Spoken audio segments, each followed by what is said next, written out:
চুয়াডাঙ্গায় তৈরি হচ্ছে কৃত্রিম সার সংকট। ডিলারের কাছে না পেয়ে খুচরা ব্যবসায়ীদের থেকে কিনতে হচ্ছে বাড়তি দামে। এতে বেড়ে যাচ্ছে চাষের খরচ। চাষিরা বলছেন সিন্ডিকেটের কারসাজিতে চাহিদা মতো সার পাচ্ছেন না তারা। ভুট্টা চাষের ভরা মৌসুমে সারের ব্যাপক চাহিদা। এই সুযোগ কাজে লাগিয়ে চুয়াডাঙ্গায় সরব সিন্ডিকেট বাণিজ্য।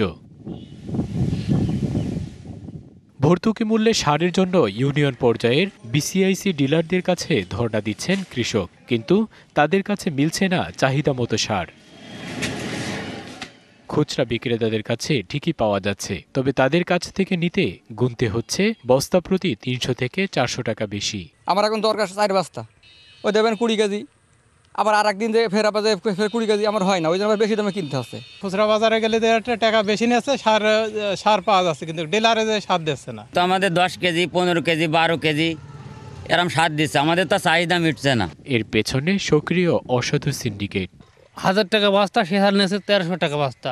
ইউরিয়া 1300 টাকা, 1350, সে তো 1400 চলে যাচ্ছে। সার ডিলাররা এটা সিন্ডিকেট করছে করে আপনারা হলো দাম বেশি নিচ্ছে। চাহিদার তুলনায় সার না পাওয়ায় দেখা দিয়েছে সংকট। তারা আশঙ্কা করছে যে আমরা হয়তো রবি মৌসুমে আমাদের চাহিদার তুলনায় সার কম পাবো। এই জন্য তারাও কিছুটা ওই সার নিয়ে স্টক করার কারণে কিছুটা সারের চাহিদা বেশি মনে হচ্ছে।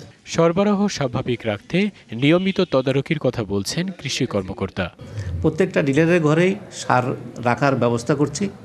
আমি সহ আমার সকল সহকর্মী তাদেরকে নিয়ে মাঠে মনিটরিং কার্যক্রম চলমান রয়েছে। এমনকি ডিলার পর্যায়ে আমাদের উপসহকারী কৃষি কর্মকর্তা থেকে সেই সারটি বিতরণ করছেন। চলতি রবি মৌসুমে চুয়াডাঙ্গায় প্রায় ৭৬,০০০ মেট্রিক টন নন ইউরিয়া সারের চাহিদা রয়েছে। DBC news desk.